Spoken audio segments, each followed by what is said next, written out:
Hello students, हम presently fourth unit study कर रहे हैं electromagnetic induction and alternating current. इसी में आज हम एक टॉपिक की बात करते हैं, that is energy stored in an inductor. Topic है energy stored in an inductor, that is calculate energy stored in an inductor. Clear? हमने क्या करना है, एनर्जी स्टोर्ड कैलकुलेट करनी है इन एन इंडक्टर। एक इंडक्टर के अंदर कितनी एनर्जी स्टोर्ड होती है, ये चीज़ हमने कैलकुलेट करनी है। तो देखिए बेटा, एनर्जी स्टोर्ड इन इंडक्टर क्या होगी। एनर्जी स्टोर्ड इन इंडक्टर में हम सबसे पहले कहेंगे consider an inductor of inductance L which is connected to the AC oscillator as shown in the diagram. Clear? And current becomes maximum in T time. और आप क्या बताओगे, current becomes maximum in T time, क्योंकि देखो जब किसी inductor के साथ, मतलब अगर किसी सर्किट में इंडक्टर कनेक्टेड हो तो बेटा करंट की वैल्यू धीरे धीरे इंक्रीज होती है और तब मैक्सिमम होती है। तो अब देखिए, अब आप क्या बताओगे, आप एक चीज़ कहोगे, इंट्रोडक्शन में 2-3 लाइनें लिखोगे। Consider an inductor of inductance L which is connected to the AC oscillator in which current becomes maximum in T time. और अब क्या बताओगे, now induced EMF produced in the inductor. अब मेरी बात समझिए, अगर इंडक्टर में करंट की वैल्यू इंक्रीज होती जाएगी तो करंट की वैल्यू इंक्रीज होगी तो ऑटोमेटिक इंडक्टर के अंदर क्या प्रोड्यूस्ड होगा, एक इंड्यूस्ड EMF प्रोड्यूस्ड होगा। और इंड्यूस्ड EMF को हम क्या बोल सकते हैं, that is LdI/dt। Clear? Induced EMF क्या आ जाएगा, LdI/dt आ जाएगा, और इसको हम बैक EMF भी बोल सकते हैं। अब क्या बताओगे, अब नेक्स्ट पे आओगे, now rate of doing work. Now rate of doing work, now rate of doing work. Rate of doing work क्या आएगा, दैट इज dW/dt, और किसके बराबर आएगा, E/I के बराबर आएगा। और यहाँ से देखिए आगे नेक्स्ट क्या करोगे, dW किसके बराबर आ जाएगा, dW बराबर आ जाएगा E/I/dt। अब क्या करोगे, integrating both sides, integrating both sides क्या करते हैं, दोनों तरफ इंटीग्रेट करते हैं। दोनों तरफ इंटीग्रेट करेंगे तो W किसके बराबर आ जाएगा, W आ जाएगा इंटीग्रेशन E/I/dt। क्लियर? क्लियर हुआ यहाँ पे, दैट इज E/I/dt आ जाएगा। अब मेरी बात समझिए, यहाँ पे एक पॉइंट देखिए, इंड्यूस्ड EMF की वैल्यू क्या होती है। मैं इंड्यूस्ड EMF की वैल्यू रख रहा हूँ, इंड्यूस्ड EMF की वैल्यू रखेंगे तो क्या आ जाएगा, that is LdI/dt into I into dt। बेटा dt से dt कैंसिल, और इस तरह से इंटीग्रेशन में क्या आ गया, इस तरह से आपका इंटीग्रेशन में आ गया LI इंटू DI। क्लियर? और इस तरह से आप क्या बता दोगे, therefore net work done W is equal to, L बाहर है, L कांस्टेंट है, इंडक्टेंस क्या आ जाएगा, IdI आ जाएगा, और IdI तो क्या आ जाएगा, IdI ऑटोमेटिक बन जाएगा, दैट इज I²/2। क्या आ जाएगा, I²/2। और इसलिए आप क्या बता दोगे, एनर्जी स्टोर्ड, जो एनर्जी स्टोर्ड होगी वो एनर्जी स्टोर्ड किसके बराबर होगी, वर्क डन के बराबर होगी, और किसके बराबर होगी, 1/2 LI² के बराबर आ जाएगी। That is energy stored in an inductor. ये क्या है, एनर्जी स्टोर्ड है, किसमें है, energy stored in an inductor, किसी इंडक्टर के अंदर कितनी एनर्जी स्टोर्ड होगी वो है। क्लियर। अब नेक्स्ट देखिए बेटा, एक मैं आपको बेसिक आइडिया दे देता हूं, दैट इज एलसी ऑक्सीलेटर।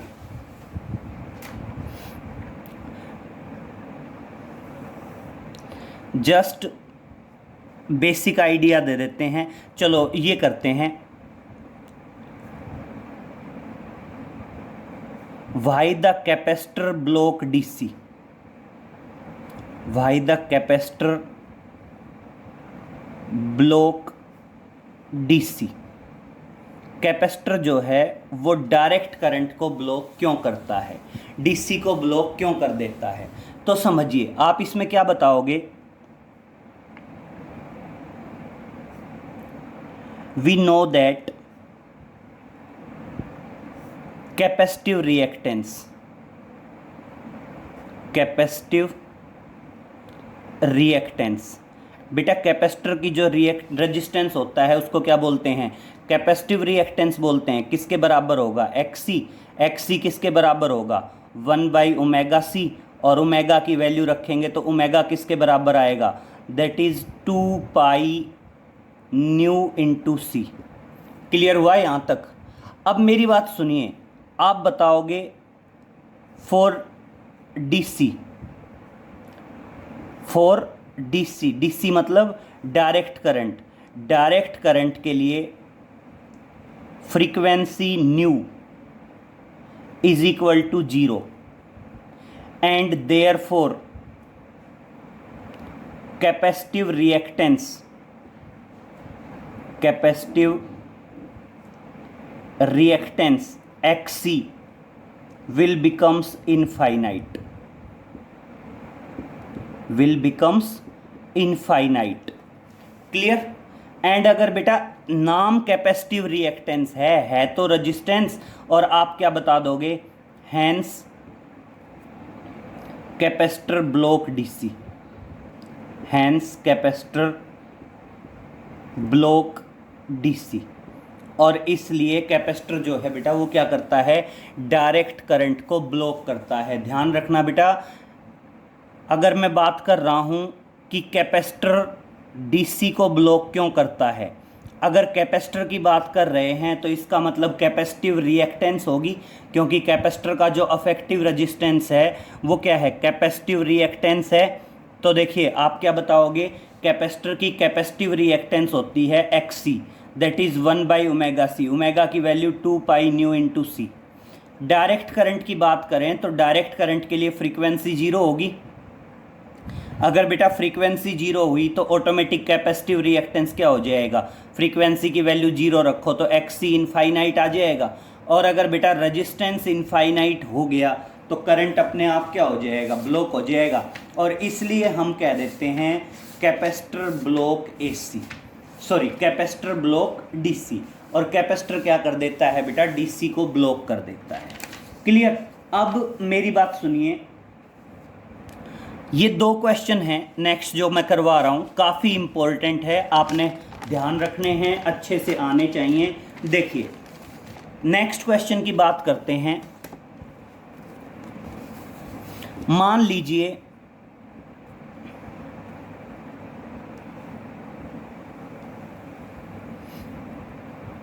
एक क्वेश्चन तो है ये, क्या एक कैपेसिटर है और उसके साथ एक इलेक्ट्रिक बल्ब लगा हुआ है और मैंने इसको AC सोर्स से कनेक्ट किया हुआ है। और अब मैं कह रहा हूं what will be the effect, what will be the effect, या आप कह सकते हैं how will the brightness change, या आप कह सकते हैं what will be the effect on the brightness, on the brightness of the bulb। आपने कहना है क्वेश्चन है what will be the effect on the brightness of the bulb, bulb की ब्राइटनेस पे क्या असर पड़ेगा। ये बल्ब है यहाँ पे और हमने इस बल्ब की ब्राइटनेस पे बताना है बल्ब की ब्राइटनेस पे क्या असर पड़ेगा। और मैं अलग अलग पार्ट बता रहा हूँ। पहला पार्ट, फर्स्ट पार्ट है if frequency of AC source changes, if frequency of AC source changes, अगर एसी सोर्स की क्या चेंज हो जाती है बेटा, फ्रीक्वेंसी चेंज हो जाती है। ठीक है, दूसरा पार्ट मैं कह रहा हूं, सेकंड पार्ट है if capacitance of the capacitor changes, if capacitance of the capacitor changes, अगर कैपेसिटर की कैपेसिटेंस चेंज होती है तो। नंबर 3, कैपेसिटर की दोनों प्लेट्स के बीच में मैं कोई कंडक्टिंग स्लैब इंसर्ट कराता हूं या dielectric, if a dielectric slab, if a dielectric slab is inserted between the plates of the capacitor, between the plates of the capacitor, clear. और same question मैं इधर connect कर रहा हूं बेटा, सुनना। मैं कहता हूं कैपेसिटर की कैपेसिटेंस तो थी सी, अब मैं कहता हूं एक इंडक्टर है, इंडक्टर की इंडक्टेंस है L और एक बल्ब जुड़ा हुआ है by using the AC oscillator. किससे जुड़ा हुआ है बेटा, एसी ऑक्सीलेटर से कनेक्टेड है। और मैं सेम पॉइंट कहता हूं what will be the effect on the brightness of the bulb, what will be the effect on the brightness of the bulb, on the brightness of bulb, clear. First मैं कह रहा हूं same point, if frequency of AC source changes, if frequency of AC source changes। Second कहता हूं if inductance of the inductor changes, if inductance of the inductor changes. And third one कहता हूं if soft iron road is inserted in the inductor, in the inductor. और बेटा last one कहता हूं if copper rod is inserted, if copper rod is inserted in the inductor। बेटा ये आपको अलग अलग जगह मिल जाएंगी क्वेश्चन घुमा फिरा के, लेकिन सारे के सारे क्वेश्चन बहुत ज़्यादा इंपॉर्टेंट हैं और बहुत ध्यान से समझिए। सारे के सारे जितने भी क्वेश्चन हैं काफ़ी इंपॉर्टेंट हैं और आने चाहिए और बहुत बेसिक हैं, समझेंगे। बेटा अगर मैं बात कर रहा हूं कैपेसिटर की, देखिए बहुत ध्यान से समझिए। अगर मैं बात कर रहा हूं कैपेसिटर की, तो कैपेसिटर के साथ तो क्या होगा, कैपेसिटिव रिएक्टेंस होगा XC। अगर मैं कैपेसिटर की बात करूंगा तो कैपेसिटर के साथ क्या होगा, कैपेसिटिव रिएक्टेंस होगा XC। और XC किसके बराबर आएगा, 1/2 पाई न्यू इंटू C आएगा। नाम चाहे कुछ भी हो, है तो रजिस्टेंस। अब मेरी बात सुनिए, जब मैं कैपेसिटर की बात करूंगा तो कैपेसिटर को डील करते वक्त बहुत ध्यान से समझिए, मैं कैपेसिटर वाले क्वेश्चंस को डील कर रहा हूं। कैपेसिटर वाले क्वेश्चंस में देखिए, अगर मैं कैपेसिटर को डील करूंगा तो बात करेंगे कैपेसिटिव रिएक्टेंस। किसकी बात करेंगे, दैट इज कैपेसिटिव रिएक्टेंस।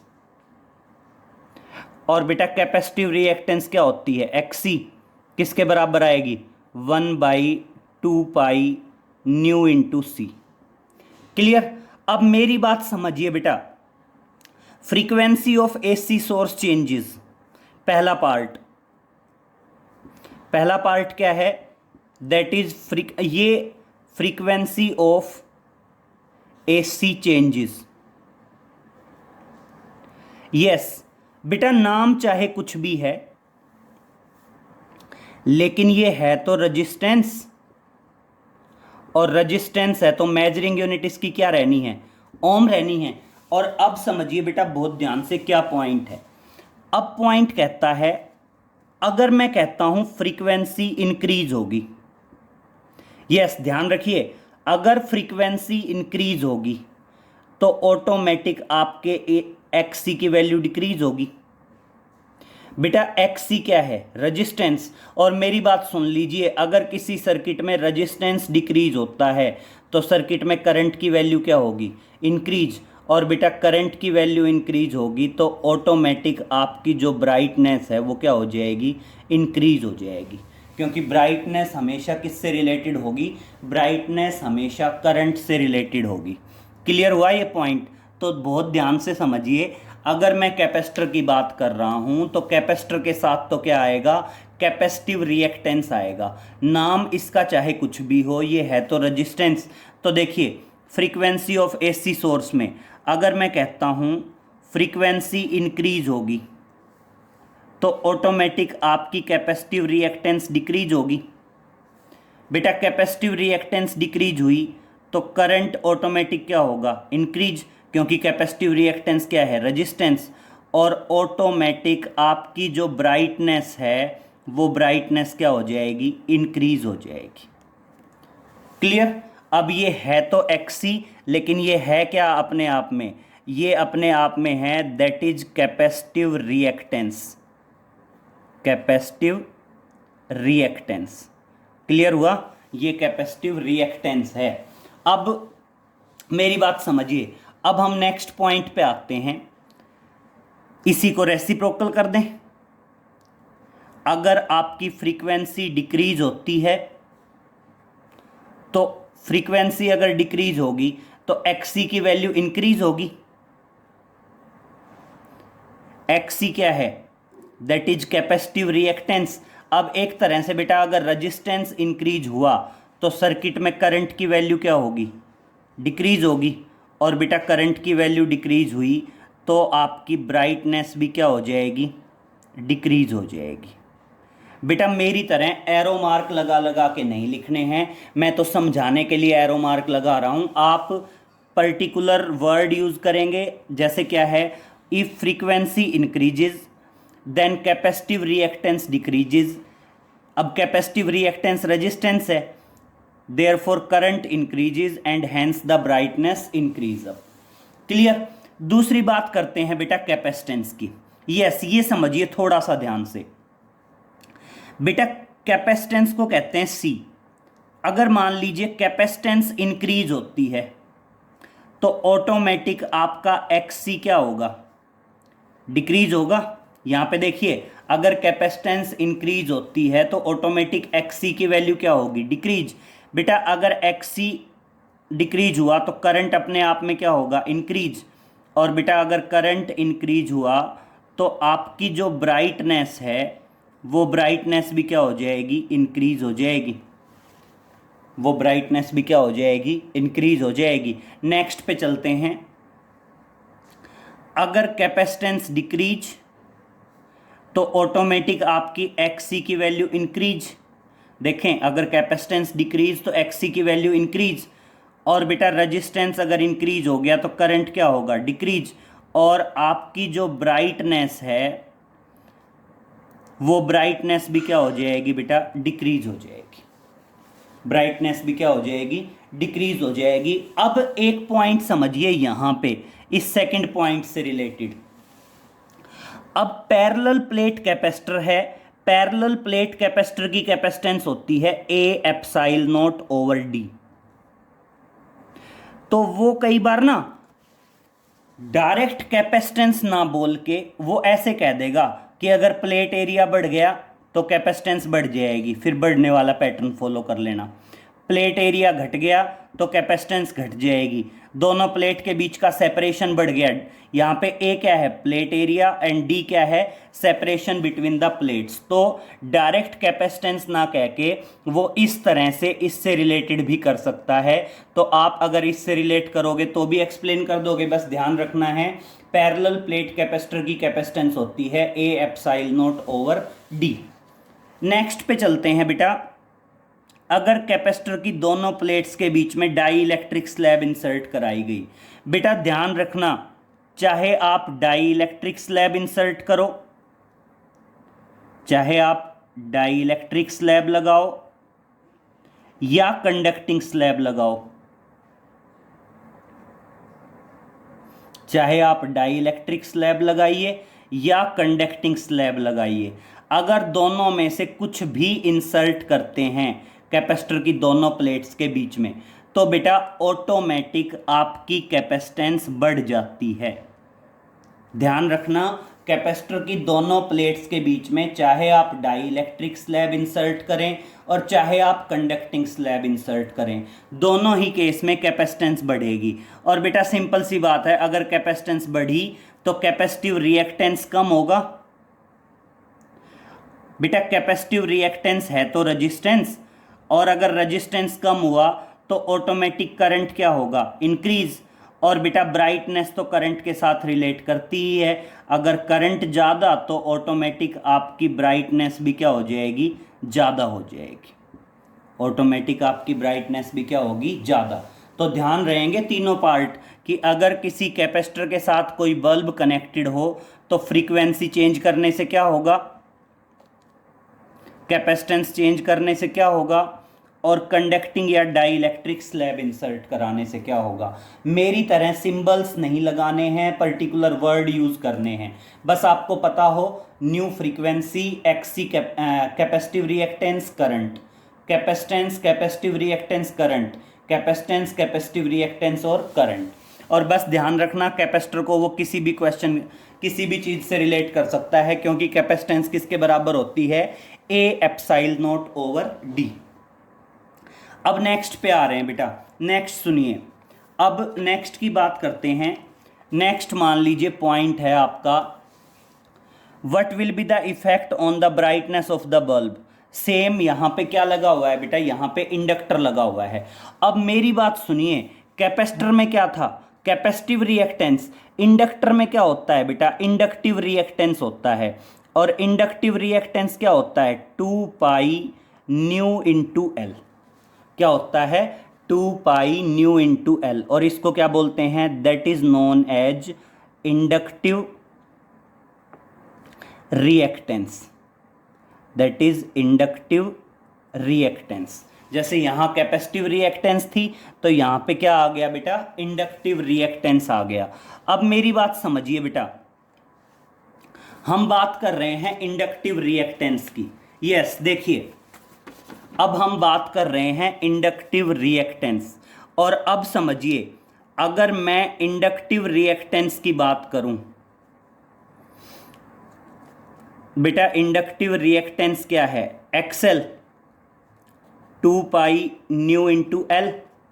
और यहां पे अगर मैं फ्रीक्वेंसी को इंक्रीज करूंगा तो देखना फ्रीक्वेंसी एक्सएल के डायरेक्टली प्रोपोर्शनल है, तो ऑटोमेटिक आपका एक्सएल भी क्या होगा, इंक्रीज। बेटा एक्सेल बेशक इंडक्टिव रिएक्टेंस है, लेकिन ये है तो रजिस्टेंस, और इसकी मेजरिंग यूनिट भी क्या है, इसकी मेजरिंग यूनिट भी ओम है। तो एक तरह से अगर किसी सर्किट में रेजिस्टेंस इंक्रीज हुआ तो करंट तो क्या होगा, डिक्रीज होगा बेटा, और अगर करंट डिक्रीज हुआ तो ऑटोमेटिक आपकी ब्राइटनेस भी क्या हो जाएगी, डिक्रीज, क्योंकि बल्ब की ब्राइटनेस हमेशा किससे रिलेट करेगी बेटा, करंट से रिलेट करेगी। क्लियर। तो यहां पे देखना, यहां पे आप क्या बताओगे, अगर आपकी फ्रीक्वेंसी इंक्रीज होती है तो क्या होगा, आपका इंडक्टिव रिएक्टेंस भी इंक्रीज होगा, क्योंकि डायरेक्टली प्रोपोर्शनल है फ्रीक्वेंसी के। इंडक्टिव रिएक्टेंस इंक्रीज हुआ तो करंट डिक्रीज होगा, क्योंकि नाम चाहे कुछ भी है, रेजिस्टेंस है, अगर सर्किट का रेजिस्टेंस बढ़ता है तो करंट क्या होगा, डिक्रीज, और ऑटोमेटिक आपकी जो ब्राइटनेस है वो बल्ब की ब्राइटनेस भी क्या हो जाएगी, डिक्रीज हो जाएगी। क्लियर। बल्ब की जो ब्राइटनेस है वो ब्राइटनेस भी क्या होगी, डिक्रीज हो जाएगी। नेक्स्ट समझिए, अगर मान लीजिए मैं यहीं पे कहता हूं कि फ्रीक्वेंसी डिक्रीज हुई, अगर बेटा फ्रीक्वेंसी डिक्रीज हुई तो ऑटोमेटिक आपकी इंडक्टिव रिएक्टेंस भी डिक्रीज होगी, इंडक्टिव रिएक्टेंस डिक्रीज हुई तो करंट इंक्रीज होगा, और बेटा करंट इंक्रीज हुआ तो आपकी जो ब्राइटनेस है वो ब्राइटनेस भी क्या हो जाएगी, इंक्रीज हो जाएगी बल्ब की। क्लियर। नेक्स्ट बात करते हैं बेटा इंडक्टेंस। इंडक्टेंस है एल,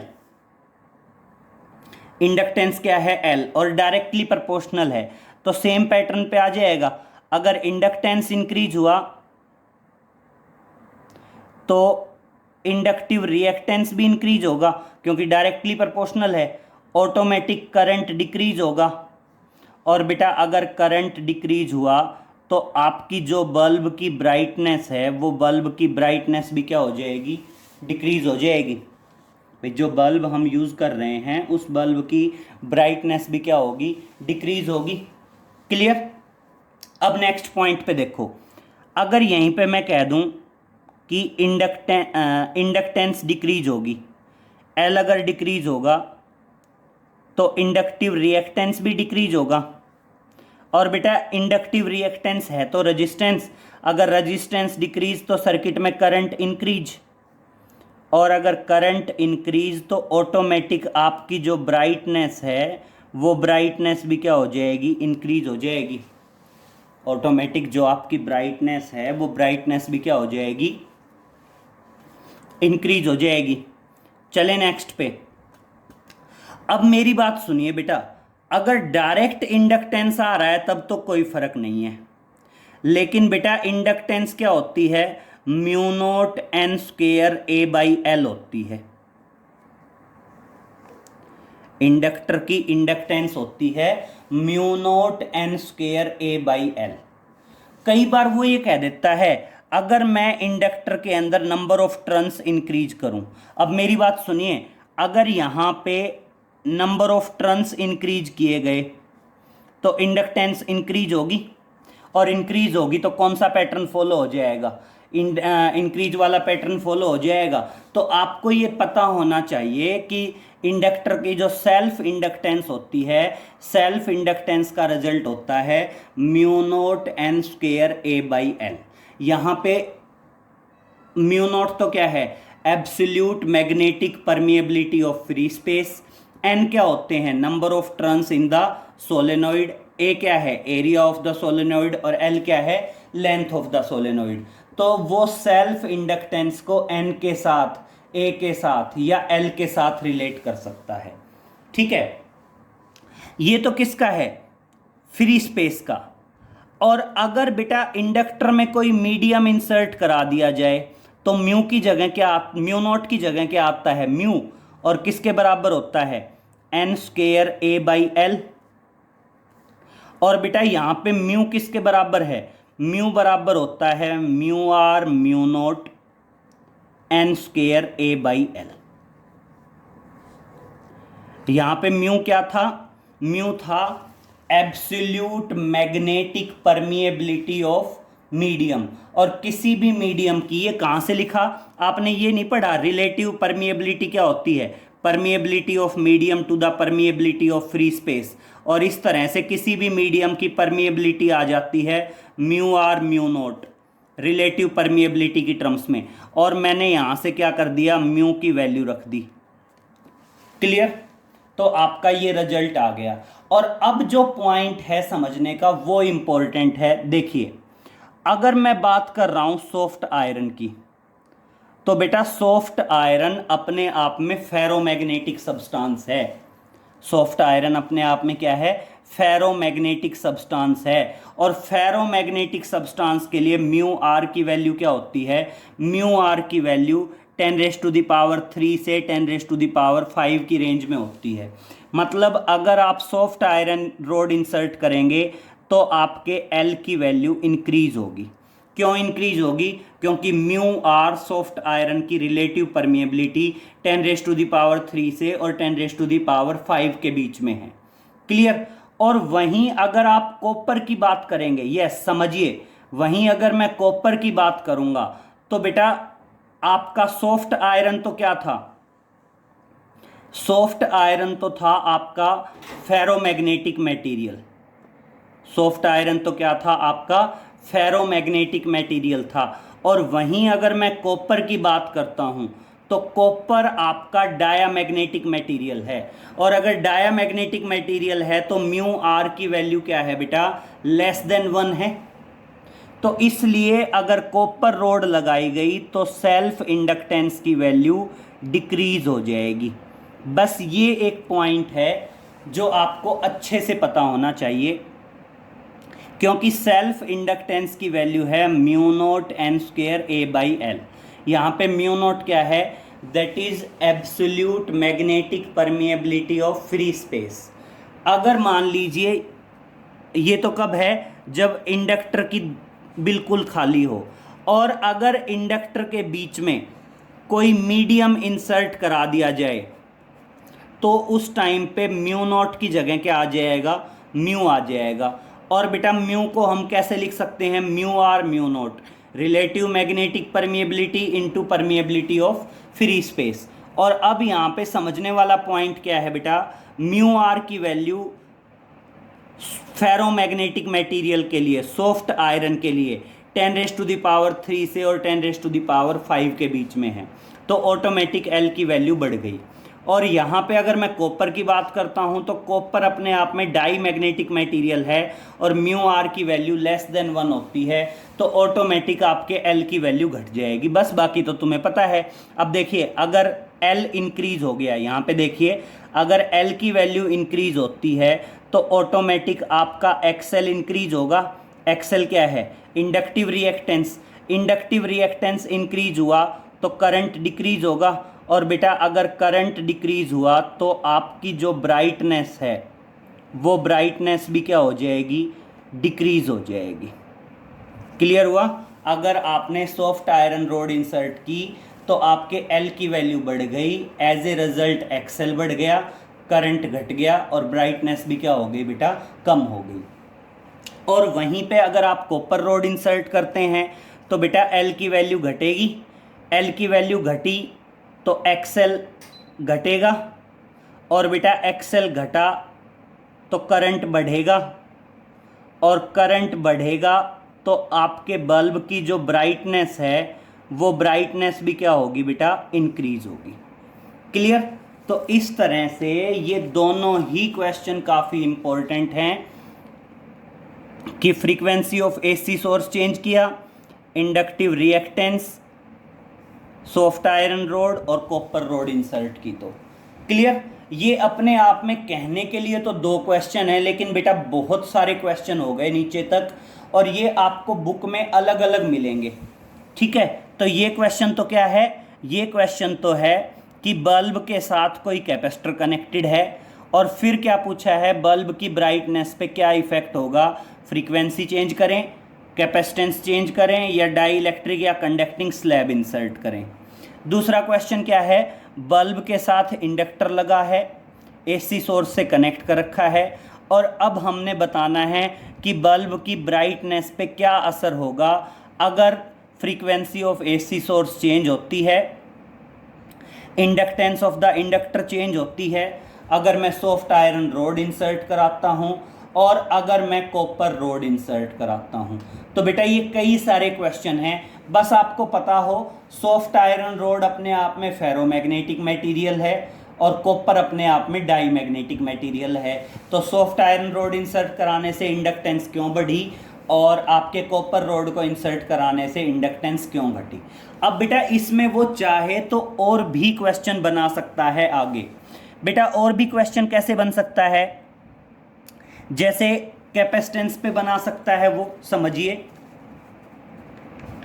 मैंने तो यहां पे क्या कर दिया, डायरेक्ट कैपेसिटेंस और इंडक्टेंस वर्ड यूज कर दिया, कैपेसिटेंस और इंडक्टेंस वर्ड यूज कर दिया।